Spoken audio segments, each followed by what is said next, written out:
व्यक्ति तक रोज पहुंचना बहुत जरूरी है। तो अभी आगे चल करके जब हम लोग देखेंगे कि किस तरह से हम लोग पानी की वाटर टाइमिंग, कैसे हम लोग किस तरह से पानी को रोजाना जब हम लोग वितरण करते हैं हमारी टंकियों से, तो उसको किस तरह से हम लोग कितने घंटे पानी जाना चाहिए इसको सुनिश्चित करते हैं, जिससे कि ये क्वांटिटी को हम लोग अचीव कर सकें कि 55 लीटर पानी हर व्यक्ति तक पहुंच पा रहा है। इसके बाद सही क्वालिटी में पानी, तो क्वालिटी के लिए हम लोग वाटर सैंपल को लेकर के उसकी टेस्टिंग करवाते हैं और अलग अलग पैरामीटर्स पे चेक करते हैं कि पानी पीने लायक है या नहीं है। इसके अलावा सही प्रेशर में पानी का जीसीएम की गाइडलाइन हमें बोलती है कि हम लोग को 0.75 ग्राम पर सीसी पानी देना है। तो इसको प्रेशर में नापना हमारे लिए बहुत मुश्किल होता है, इस वजह से हम लोग डिस्चार्ज नापते हैं, इसको लीटर पर मिनट में पानी को नापते हैं।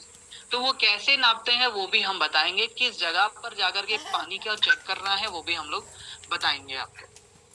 अभी तक जल जीवन मिशन में उत्तर प्रदेश के अंतर्गत जल जीवन मिशन के अंतर्गत कुल 44,000 परियोजनाएं अभी तक हैं।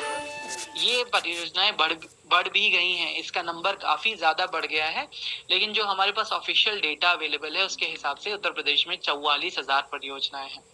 75 जिले हैं, 826 हमारे विकास खंड हैं और कुल ग्राम पंचायतों की संख्या 57,695 है। तो कार्य प्रक्रिया क्या है जल निगम? तो जल जीवन मिशन जो योजनाओं का क्रियान्वयन करवा रहा है, ये कार्यदायी संस्था जल निगम के द्वारा करवा रहा है और जल निगम इसको सब टेंडर करके कई बड़े और कई छोटे कॉन्ट्रैक्टर्स के द्वारा अलग अलग जगह पर टंकियां बनवा रहे हैं। ये पूरी जल जीवन मिशन की जितनी भी टंकियां हैं, इनका जो ईपीसी है, इंजीनियरिंग प्रोक्योरमेंट कंस्ट्रक्शन, ये पूरी तरीके से उन संस्थाओं को दिया गया है जिनको कॉन्ट्रैक्ट मिला है। यही इन सारी योजनाओं को कंस्ट्रक्ट करवाते हैं। अभी जल जीवन मिशन का फेज 4 चल रहा है। इसके पहले इसके फेज 1, 2, 3, अभी 4 चल रहा है।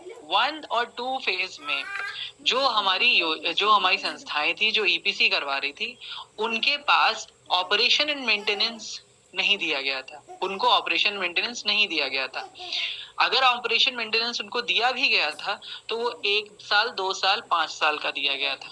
लेकिन अभी फेज 3 और फेज 4 की जितनी भी योजनाएं हैं, सभी में ऑपरेशन मेंटेनेंस योजनाओं का 10 साल का ऑपरेशन मेंटेनेंस उन संस्थाओं को ही दिया गया है जो उस टंकी का ईपीसी करवा रही हैं। लेकिन एक बार कंस्ट्रक्शन कंप्लीट होने के बाद 3 से 4 महीने का ट्रायल एंड रन करवाने के बाद हैंडओवर करवाना, अभी भी हर स्कीम को हैंडओवर पंचायत को करवाना बिल्कुल अनिवार्य है और उसके बाद ही इनका ऑपरेशन एंड मेंटेनेंस शुरू होता है 10 साल का।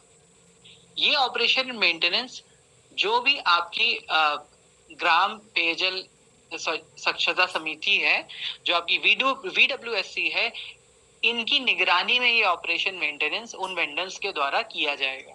इसलिए हमारा रोल बहुत इंपॉर्टेंट है, क्योंकि VWSC का रोल पूरे ऑपरेशन एंड मेंटेनेंस के दौरान रहेगा। इसलिए पंचायतों को जो ये स्कीमें हैंडओवर की जा रही हैं, तो इसलिए हैंडओवर करी जा रही हैं कि VWSC जो हमारी समितियां बनी हुई हैं, पानी समितियां हैं, वो पूरी तरीके से वेंडर्स किस तरह से उसका ऑपरेशन मेंटेनेंस कर रहे हैं उसकी निगरानी कर सके। तो एक बार स्कीम कंप्लीट होने के बाद, ट्रायल एंड रन होने के बाद, इस स्कीम का हस्तांतरण पंचायती राज विभाग के पोर्टल द्वारा पंचायत को किया जाता है।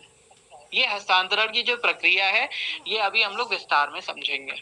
और एक बार हस्तांतरण हो जाने के बाद ही उसका ऑपरेशन मेंटेनेंस शुरू होता है, जिसमें ग्राम पेयजल एवं स्वच्छता समिति की सहायता से जल जीवन मिशन इसका रखरखाव का कार्य करेगा।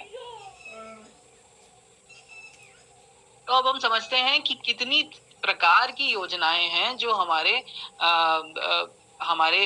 ग्रामीण क्षेत्रों में हैं। तो सबसे पहले तो हमारी 2 तरह की एक कैटेगरी है जिसमें 2 तरह की योजनाएं आती हैं। एक तो हमारी आती है single village water supply scheme और एक होती है multi village water supply scheme. एकल ग्राम पेयजल योजना वो योजना है जिसमें टंकी से सिर्फ एक राजस्व गांव में ही पानी सप्लाई हो रहा है। अगर किसी भी टंकी से 2 या 2 से अधिक ग्रामों में, राजस्व ग्रामों में अगर पानी का सप्लाई किया जा रहा है तो उसको हम लोग बहुल ग्राम पेयजल योजना बोलेंगे। इसके अलावा एक दूसरी कैटेगरी है बाइफरकेशन की, जिसमें 2 तरह की स्कीमें आती हैं। एक तो हो गई अंडरग्राउंड वाटर सप्लाई स्कीम और एक हो गई हमारी सरफेस वाटर सप्लाई स्कीम। तो अंडरग्राउंड वाटर सप्लाई स्कीम क्या है? जब भी पानी को हम लोग जमीन के अंदर से ले रहे हैं, सोर्स हमारा पानी का जमीन भूगर्भ है, तो उस जगह पर उसको अंडरग्राउंड वाटर सप्लाई स्कीम बोलते हैं। लेकिन अगर पानी का सोर्स हमारी नदियां हैं, हमारे कैनाल्स हैं, वहां से पानी को लिया जा रहा है, तो उसको हम लोग सरफेस वाटर सप्लाई स्कीम बोलेंगे। तो बुंदेलखंड और वेस्टर्न